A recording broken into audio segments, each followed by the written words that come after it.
جو کچھ انویسٹیگیشن جو 10 سال میں ہوئی ہیں وہ تو سامنے آ چکی ہیں, حالیہ رپورٹس بھی شائع ہوئی ہیں, لیکن کچھ حالیہ انٹرویوز بھی سامنے آئے ہیں اور کچھ پرانی باتیں کچھ نئی باتیں. اب بلاول بھٹو پرویز مشرف پہ ذمہ داری ڈالتے ہیں. دیکھیں, اس قتل کے دو پہلو ہیں جن کو ہم کنفیوز کر جاتے ہیں. ایک ہیں وہ عوامل جنہوں نے کوتاہی کی, جنہوں نے غفلت کی, جنہوں نے جتنی پرواہ کرنی چاہیے تھی وہ کی. کچھ وہ لوگ ہیں جنہوں نے غلطیاں کی, لیکن کچھ وہ لوگ ہیں جو قاتل ہیں, جو سازش میں ملوث ہیں. یہ دو الگ الگ ان کی کیٹیگریز ہیں. مثلا جنرل مشرف پر آپ یہ الزام نہیں لگا سکتے کہ وہ سازش میں ملوث ہیں. ان پر آپ یہ الزام لگا سکتے ہیں, جو کہ لگایا ہے اقوام متحدہ کی ٹریبیونل نے, کہ وہ جتنی سیکیورٹی محترمہ بے نظیر بھٹو کو دینی چاہیے تھی اتنی نہیں دی. انہیں اندازہ تھا کہ محترمہ پہ حملہ ہو سکتا ہے, لیکن ان کی سیکیورٹی کے بارے میں انہوں نے غفلت برتی. اسی طرح جو پولیس افسران ہیں, سہیل صاحب, بے نظیر بھٹو صاحبہ نے خود جو قتل سے پہلے جو انہوں نے بیانات بھی دیے تھے, جو پیغامات بھی دیے تھے کہ اگر مجھے کچھ ہوا تو پرویز مشرف ذمہ دار ہوں گے. مارک سیگل کا بھی ظاہر ہے اس میں گواہی بھی موجود ہے. یہ درست ہے کہ محترمہ نے ایک ای میل بھی لکھی تھی مارک سیگل کو, اور محترمہ نے جو ایک FIR درج کرائی تھی اس میں بھی 4 لوگوں کے نام تھے. لیکن یہ اکتوبر کے اندر جو ان پر ہوا تھا حملہ, یہ اس کے حوالے سے تھے. اور محترمہ بے نظیر بھٹو اس وجہ سے ان کو ٹارگٹ کر رہی تھیں یا ان کا نام لے رہی تھیں کیونکہ وہ چاہتے نہیں تھے کہ محترمہ واپس پاکستان آئیں.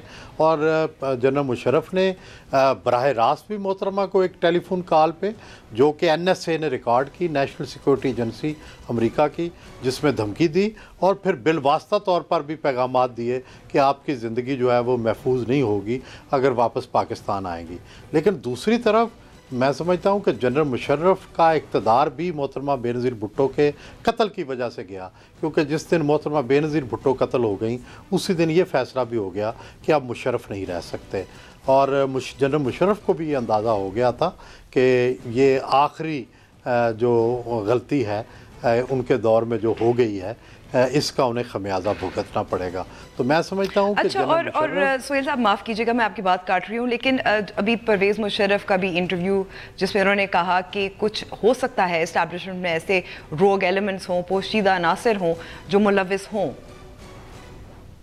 دیکھیں, اس حوالے سے جو بات کی جاتی ہے وہ یہ ہے کہ ایک زمانے میں ہمارے ہاں, آپ کو پتہ ہے, گڈ طالبان بیڈ طالبان کا تصور تھا, اور ہمارے ہاں یہ بھی تھا کہ ان لوگوں سے کانٹیکٹ بھی تھے ہماری انٹیلیجنس ایجنسیوں کے. تو جب شروع میں یہ 2005-06 تک جو تھے یہ روابط رہے, اور یہ جو شورا اتحاد القبائل تھی جس کے مصطفیٰ ابو یزید ہیڈ تھے, اور جس کے اندر یہ سارے گروپ تھے جو افغانستان میں آپریشن کرتے تھے, جو پاکستان میں کرتے تھے, ان سے بالواسطہ رابطے تو تھے.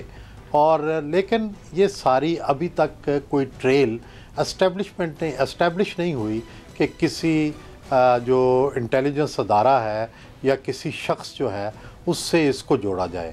ہاں, البتہ یہ ضرور ہے کہ کچھ سول اور کچھ فوجی افسران کے نام اقوام متحدہ کے ٹریبیونل نے دیے تھے, جو کہ جنہوں نے کہ محترمہ کے پوسٹ مارٹم کے وقت ہسپتال میں موجود تھے, جن کا رول تھا کہ جگہ جائے وقوع کو دھو دیا جائے, یا ایسے لوگ جن کی فون پر بات ہوتی رہی ان تفتیشی جیسے کہ محترمہ صاحبہ کا اپنے جو سیکیورٹی گارڈ تھے اس پہ بھی ان کے بھی کردار پہ کافی شک و شبہات رہے تھے. جی, خالد شہنشاہ پہ یہ کہا گیا تھا کہ جب وہ محترمہ بے نظیر بھٹو جلسے سے خطاب کر رہی تھی تو انہوں نے کچھ پراسرار اشارے کیے تھے, لیکن نہ اسکاٹ لینڈ یارڈ نے اور نہ اقوام متحدہ نے اس پہ کوئی نوٹس نہیں لیا, اگرچہ ان تک یہ بات پہنچائی گئی, کیونکہ جب وہ ویڈیو دیکھی گئی تھی پورے, تو شاید وہ کسی شخص کو, کسی کیمرہ مین کو اشارے کر رہے تھے. تو لیکن بہرحال یہ سارے معاملات جو ہیں, جب اتنا بڑا قتل ہوتا ہے, اتنا بڑا واقعہ ہوتا ہے, تو پھر ہر کلو کی طرف جایا جاتا ہے, پھر ہر چیز دیکھی جاتی ہے. لیکن ایک چیز واضح ہے کہ جو خودکش بمبار تھا یا قاتل تھا وہ ایک ہی بندہ تھا, اور وہ فاٹا سے تعلق رکھتا تھا. اس کو بھیجنے والوں میں جو تھے طالبان کے لوگ تھے, ان کا بیت اللہ محسود سے تعلق تھا، بیت اللہ محسود کا آگے ایمن الزوائری سے تعلق تھا، مصطفیٰ ابو یزید سے تعلق تھا، اور پھر ان کا تعلق اسامہ بن لادن سے تھا۔ یہ چین کلیئر ہے۔ ہاں ان کے سپورٹر کون تھے، کس نے ان کو کس نے کہا، یہ ابھی تک پتہ نہیں چلا، یا انہوں نے خود فیصلہ کیا۔ ایک معمہ تو آپ کی نظر میں ہے، لیکن اگر ہم بات کریں بے نظیر بھٹو صاحبہ کی، کیا ان کے قتل سے لبرل پروگریسو سیاست ختم ہو گئی ہے؟ کیا بلاول بھٹو اس کے علمبردار بن سکتے ہیں؟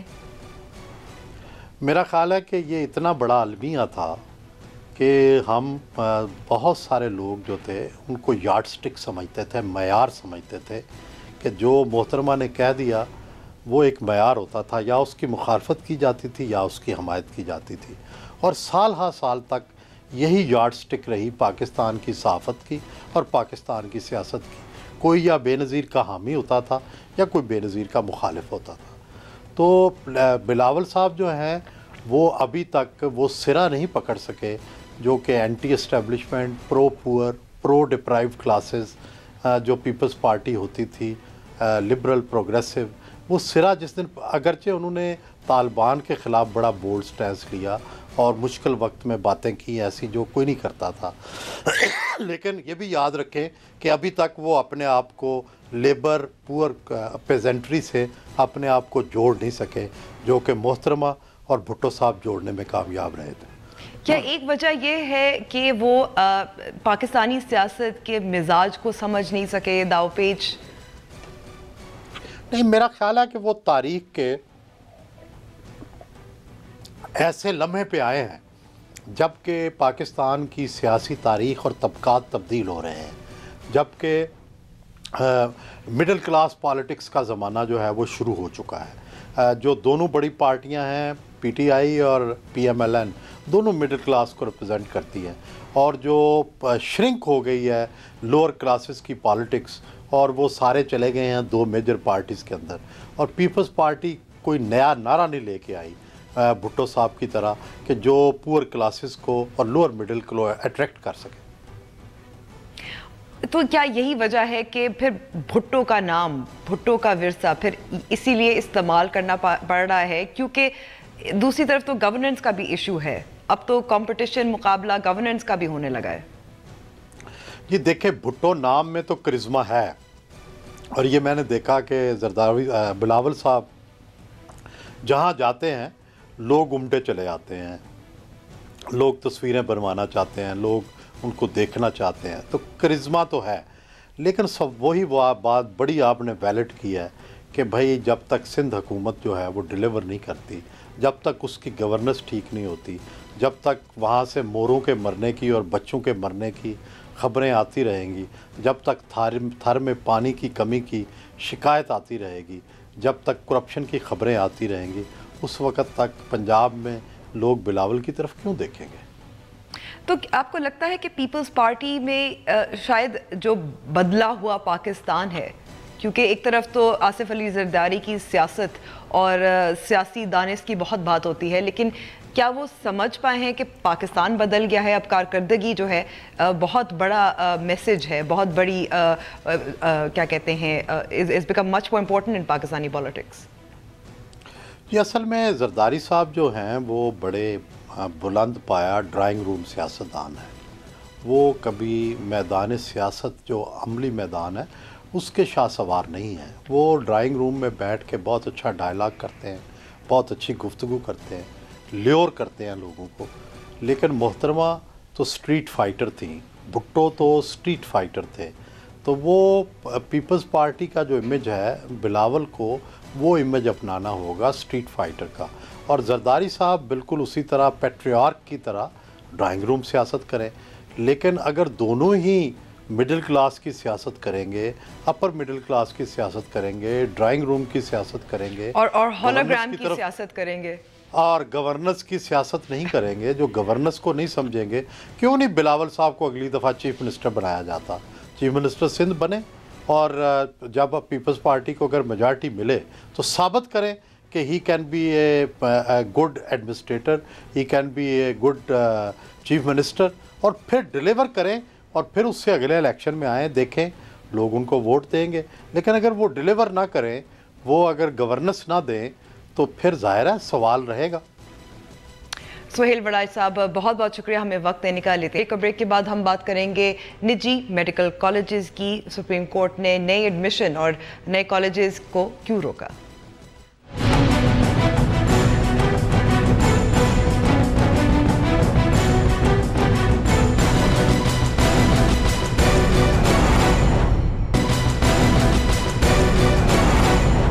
میں ایک بار پھر خوش آمدید۔ سپریم کورٹ نے از خود نوٹس پر پرائیویٹ میڈیکل کالجز کی نئے داخلے روک دیے اور نئے کالجز کی منظوری بھی روک دی ہے۔ وجہ کیا ہے، اس کا حل کیا ہے، اس پر بات کرنے کے لیے ہمارے ساتھ موجود ہے خاقان وحید خواجہ صاحب جو جنرل سیکرٹری ہیں پاکستان ایسوسی ایشن میڈیکل ڈینٹل انسٹیٹیوشنز کے، اور ڈاکٹر عامر بندیشہ جو کاؤنسل ممبر ہے پی ایم ڈی سی کے۔ آپ دونوں کا بہت بہت شکریہ وقت دینے کا۔ سب سے پہلے تو ڈاکٹر عامر آپ سے میں سوال پوچھوں گی کہ جب فیسوں میں اضافہ ہوتا رہا ہے تو یہ پی ایم ڈی سی کا کام تھا ریگولیٹ کرنے کا، اس پہ کنٹرول کرنے کا، یا نہیں؟ جی بہت شکریہ میڈم، آپ نے بڑا آج کل جو ایک نیشنل ایشو ہے جو بہت عرصہ پہلے اس کو ٹیک اپ ہونا چاہیے تھا اور ریزالو ہو جانا چاہیے تھا، اور ہم سپریم کورٹ کے بے حد مشکور ہیں کہ Pakistan medical and dental council کی موجودہ جو کونسل ہے جو کہ فروری 2016 میں مارز وجود میں آئی ایک الیکشن جو کہ چیف جسٹس آف پاکستان کی نومنی جسٹس طارق پرویز نے کروایا پورے پاکستان میں سے جی، تو یہ جو فیسیں مقرر ہوتی رہی ماضی کے اندر 2010 کے اندر ہوئی، 2013 کے اندر پہلے 5 لاکھ تھی، پھر 6 لاکھ ہوئی، پھر 642 ہوئی، اور پھر اس کے بعد ہر سال 7% بڑھا کے 35% انکریز کر دیا گیا بچوں کے اندر، یہ اکتوبر 2014 کے اندر بھی۔ تو یہ ہمارے آنے سے پہلے کے کام ہیں، ہم فروری 2016 سے آن ورڈ کے آنسریبل ہو سکتے ہیں۔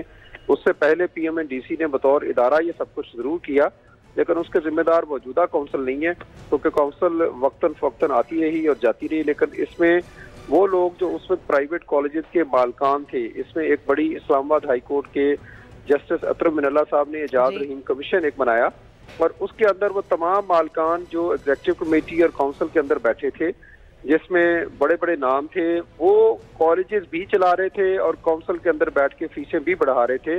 ان کا بنیادی طور پہ کنفلکٹ آف انٹرسٹ تھا، وہ خود ہی ریگولیٹر تھے اور خود ہی چیزوں کو ریگولیٹ کر رہے تھے اور بیٹھ کے فیس بڑھا دیتے تھے، اور اس میں کوئی سائنٹیفک ایسی اسٹڈی ریسرچ یا ڈیٹا موجود نہیں ہے کونسل کے ریکارڈ میں یا وفاقی حکومت کے پاس جو کہ سپریم کورٹ میں پیش کیا جائے۔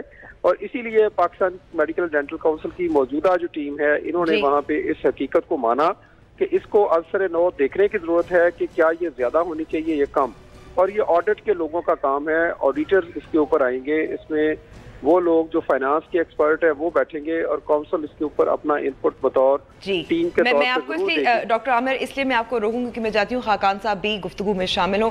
خاقان صاحب، فیسوں میں اضافہ، سہولیات بہت سارے کالجز میں نہیں فراہم کی جاتی جو ایک میڈیکل کالج کو دینی چاہیے، ڈاکٹرز آپ پروڈیوس کر رہے ہیں۔ ایکچولی میڈم بہت شکریہ آپ کو، آپ نے آپ کا چینل کا کہ ہمیں انوائٹ کیا اور ہمارا پوائنٹ آف ویو بھی پبلک تک انشاءاللہ تعالیٰ پہنچے گا۔ سب سے پہلے میں آپ کو بتاؤں کہ ایک میڈیکل کالج بنانے میں 1 ارب پیسے کی ضرورت ہوتی ہے، لینڈ اویلیبل ہوتی ہے، جو پی ایم ڈی سی کی ریکوائرمنٹ ہوتی ہے اس ریکوائرمنٹ کے مطابق لینڈ اویلیبل ہوتی ہے، پھر ہاسپٹل 500 بیڈڈ ہاسپٹل ہوتا ہے جو بیسک ریکوائرمنٹ ہوتی ہے وہ ہم لوگ پوری کرتے ہیں۔ صرف بیڈز پورے نہیں کرنے ہوتے ہیں، اس میں C T scan, M R I, angiography, I C Us, C C Us, پھر پی ایم ڈی سی کے پوائنٹس ہوتے ہیں جو کہ انسپیکشن، ڈیورنگ انسپیکشن وہ دیکھتے ہیں، اس میں ہر اے سیز، ہیٹرز، ہر چیز کے پوائنٹس ہوتے ہیں۔ تو لیکن کچھ ایسے کالجز بھی ہیں، معاف کیجیے گا میں آپ کی بات کروں، کچھ ایسے کالجز بھی ہیں جن کو جو داخلے شروع کر دیتے ہیں لیکن وہ اپرووڈ نہیں ہوتے۔ وہ بالکل غلط ہے، بینگ پامی سیکرٹری جنرل میں اس چیز کو کنڈیم کرتا ہوں، وہ شروع کرنے ہی نہیں چاہیے۔ یہ ہماری اتھارٹی کا کام ہے کہ وہ پی ایم ڈی سی آئے اور پی ایم ڈی سی آ کے ان کو روکے۔ اصل میں آج تک جو بھی ہوتا رہا ہے، جو بھی ریجیمز آئی ہیں، وہ بینگ اگر میں نیشنلسٹ بن کے بات کروں اور ایز اے پرائیویٹ آرگنائزیشن کا جنرل سیکرٹری نہیں بات کروں تو بہت سے فلاز ہیں ہماری ریگولیٹری اتھارٹی میں. وہ نہیں اس چیز کو ایکسیپٹ کرتی اور کچھ پیسے یا اس طرح لین دین کر کے ان کالجز کو الاؤ کر دیتے ہیں, اور دس از ایبسولوٹلی رانگ جو ہم اس چیز کو کنڈیم کرتے ہیں. اور اس پہ ڈاکٹر عامر آپ کا جواب, کیونکہ پھر پی ایم ڈی سی کی ذمہ داری. جی میڈم, میں آپ کو بتاؤں کہ میں نے پہلے بھی آپ کو کہا کہ ہمیں ذمہ داری ہم لیں گے اس ٹینیور کی جب ہم کاؤنسل کے اندر ہیں, جب سے ہم نے چارج سنبھالا فروری 2016 سے آن ورڈ کے ہم ذمہ دار ہیں. جو بھی چیز ریکارڈ کے اوپر آئے گی اور اس میں کوئی سنجیدہ کام کیا گیا, کیونکہ اب دسمبر ہو گیا ہے. جی بالکل, یہ سنجیدہ کام ہی ہو رہے ہیں. یہ میڈیکل ایجوکیشن کا ستیہ ناش ہو گیا. میں ایک ڈاکٹر ہوں, 17 سال مجھے MBBS کیے ہو گیا, اور یہ پروفیشن ہماری آنکھوں کے سامنے تباہ ہو رہا ہے. سب اسٹینڈرڈ ڈاکٹر سسٹم کے اندر آ رہے ہیں, اور اس کی سب سے بڑی وجہ یہ جو مشروم گروتھ ہوئی ہے پرائیویٹ کالجز کی, اور ایک چیک ہی نہیں ہے, کوئی کنٹرول ہی نہیں ہے, نہ کسی کو مانتے ہیں ریگولیٹر کو. نہیں, لیکن چیک کرنا تو سر آپ کا پی ایم ڈی سی کا کام ہے. میں آپ سے گزارش کروں, ہم چیک بھی کرتے ہیں, ہم کالجز کو بند بھی کرتے ہیں ون اور ادر وے. اس کے اندر آج بھی ہم نے supreme court, honourable supreme court میں, چونکہ یہ معاملہ سبجیڈس ہے, میں اس میں بہت زیادہ بحث نہیں جانا اگر پی ایم چاہوں ڈی گا. سی اپنا کام کر رہا ہوتا ڈاکٹر عامر, تو پھر سپریم کورٹ نے معاملہ پھر کیوں اٹھایا؟ ہمارا قبلہ درست نہیں تھا آج سے 2 سال پہلے تک, اور آج ہم نے اگر ایفرٹ کی ہے تو ہم یہ چاہتے ہیں کہ یہ ادارہ بھی اپنی سمت درست کرے اور کالجز بھی اپنی سمت درست کرے, اور جو آنے والے بچے ہیں ان کو ایک کوالٹی ڈاکٹر بن کے قوم کی خدمت کے اوپر لگایا جائے. کیونکہ یہ ایک پیغمبرانہ ایک پیشہ ہے ڈاکٹر بننا یا ڈاکٹر بنانا. تو اس کے اندر جو بزنس ہے یا اس طرح کے انٹرپرائزز ہیں ان کو ایک رائٹ ٹو لائف اور بالکل, لیکن اب جیسے 20 ایسے میڈیکل کالج ہیں جن میں داخلے جاری ہیں, تو ان کو روکا. وہ ہم نے ہی پوائنٹ آؤٹ کیا سپریم کورٹ کے اندر. ہمیں یہ فخر ہے اس چیز کے اوپر کہ ہم یہ تمام چیزیں جو ہماری خامیاں ہیں وہ بھی ہم سپریم کورٹ آنریبل کے سامنے رکھ رہے ہیں, اور جو ہماری خوبیاں ہیں وہ بھی ہم رکھ رہے ہیں. ٹھیک ہے خاقان صاحب, کیونکہ بہت سخت یہاں اختلاف کر رہے ہیں, میں چاہتی ہوں کہ ان کو بھی موقع دیں. میں کہنا چاہتا ہوں کہ اگر سپریم کورٹ نے ہی فیسز فائنلائز کرنی ہے, سپریم کورٹ نے ہی آپ کو ریگولیٹ کرنا ہے پی ایم ڈی سی کو, اور سپریم کورٹ نے ہی سب کچھ کرنا ہے, تو پھر پی ایم ڈی سی بند کر دی جائے اور یہ سارے private medical colleges under supreme court دے دیے جائیں, تاکہ وہ ہم اس سپریم کورٹ کو سلوٹ کرتے ہیں کہ ہم چاہتے تھے. اور میں چیف جسٹس صاحب کا شکریہ ادا کرتا ہوں کہ انہوں نے یہ فیسز کا پرابلم اٹھایا, اور نو ڈاؤٹ اس میں کوئی شک نہیں ہے کہ فیسز کو ایک پیٹرنائز ہونا چاہیے, جو کہ ڈیفرنٹ کالج ڈیفرنٹ لے رہے ہیں, ہمیں کوئی ضرورت نہیں ہے. لیکن آپ کے جو انڈر, آپ کے جو ادارے کے انڈر جو آتے ہیں, جی 101 میڈیکل کالجز ہیں, وہ ریگولرائزڈ ہیں, اس پہ کوئی کنٹرول ہے آپ کا؟ کیونکہ ہم نے پی ایم ڈی سی پہ تو ذمہ داری ڈال دی, لیکن آپ کی بھی جی بالکل ہماری ذمہ داری ہے, اور ہم اس چیز کو ابھی آرگنائز کیا ہے. میں یہ کہنا چاہتا ہوں کہ ہمارا سب سے بڑا پرابلم کیا ہے, ایکسپینسز ہیں. ہماری سب سے بڑی پرابلم ہے فیکلٹی ہے. ہماری فیکلٹی میں اگر پورے ایک ریکوائرمنٹ ہے 112 ڈاکٹرز کی, اسپیشلسٹ ڈاکٹرز کی, پروفیسرز کی, ایسوسیٹ پروفیسرز کی. جب ان کو معلوم ہے کہ فیکلٹی کم ہے, یہ کیوں پرائیویٹ میڈیکل کالجز کو الاؤ کرتے ہیں؟ اور سوال یہ بھی پیدا ہوتا ہے نا کہ پھر وہ شروع کیوں کرتے ہیں میڈیکل کالج, اگر اتنا اس پہ پیسہ درکار ہے اور یہ سب چیزیں اویلیبل نہیں ہیں جس میں ڈاکٹرز شامل ہیں. پاکستان میں یہ ایک ریت ہے کہ دوسرے کو دیکھ کے یہ نہیں دیکھنا کہ دوسرے کی بیک آف مائنڈ میں کیا ہے, وہ کیوں یہ کھولنا چاہ رہے ہیں. اب لائک سپوز میں نے Rawal institute of health sciences کیوں کھولا ہے؟ اس لیے کھولا ہے کہ ہم 100 روپیز لیتے ہیں, الحمدللہ 2000 سے لے کے 5000 تک یہ پیشنٹس ڈیلی کے ہمارے آتے ہیں, اور ہم 100 روپیز میں دیکھتے ہیں. یہی وجہ ہے. لیکن آپ یہ دیکھیں کہ ایکسپینسز کتنے ہیں. چیف جسٹس صاحب سے میری ریکویسٹ یہ ہے کہ ابھی یہ کیس, بہت اچھی بات ہے کہ ہمارا یہ فائنلائز ہو جائے گا انشاءاللہ تعالیٰ ودن 2-3 ڈیز میں, اور فیس ایک پیٹرنائز ہو جائے گی. پلیز ہمارے ایکسپینسز بھی دیکھے جائیں, وہ ملینز اینڈ بلینز میں ایکسپینسز ہیں. اور جو پبلک میں جاتے ہیں, پبلک میں ابھی یہ جو گورنمنٹ آف پنجاب نے ایک میڈیکل کالج کو 1.5 ارب دیا ہے, ان کے 300 اسٹوڈنٹس ہیں. ہم 1.5 ارب نہ دیں, ہم بھی 10,000 فیس کر دیں گے, اور ہمیں آپ 80 کروڑ روپیہ سال کا دے دیں. میں ابھی اوتھ لیتا ہوں آپ کے سامنے بھی اور سب کے سامنے بھی کہ میرے سارے میڈیکل کالجز سلوٹ کریں گے کہ ٹھیک ہے جی ہم صرف 10,000 فیس لیں گے، پبلک میں 5,000. لیکن جیسے گورنمنٹ کالجز کو رعایت ملتی ہے، آپ کہتے ہیں کہ آپ کو بھی کچھ دیا جائے. میرے پاس وقت ختم ہو گیا ہے، لیکن آپ کا دونوں کا بہت بہت شکریہ ڈاکٹر عامر اور صاحب وقت دینے کا. لیتے ہیں بریک.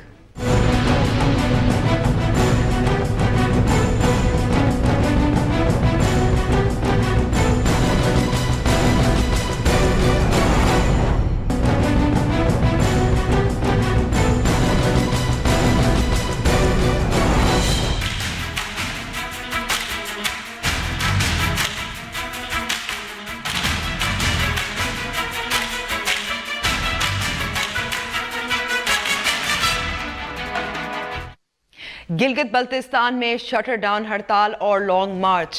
مطالبہ ہزاروں مظاہرین کا یہ ہے کہ وہ ٹیکس نہیں دیں گے اور وہ چاہتے ہیں کہ گلگت بلتستان کا جو آئینی حیثیت ہے اس کو سیٹل کیا جائے. اس پہ بات کرنے کے لیے ہمارے ساتھ موجود ہیں وزیر اعلیٰ گلگت بلتستان حفیظ الرحمان. بہت بہت شکریہ حفیظ الرحمان صاحب ہمیں وقت دینے کا. سب سے پہلے حفیظ صاحب آپ سے میں سوال یہ پوچھنا چاہوں گی کہ گلگت بلتستان آرڈیننس 2009 کی آپ نے پیپلز پارٹی کے دور میں مخالفت کی تھی اور اب آپ اس کی حمایت کر رہے ہیں.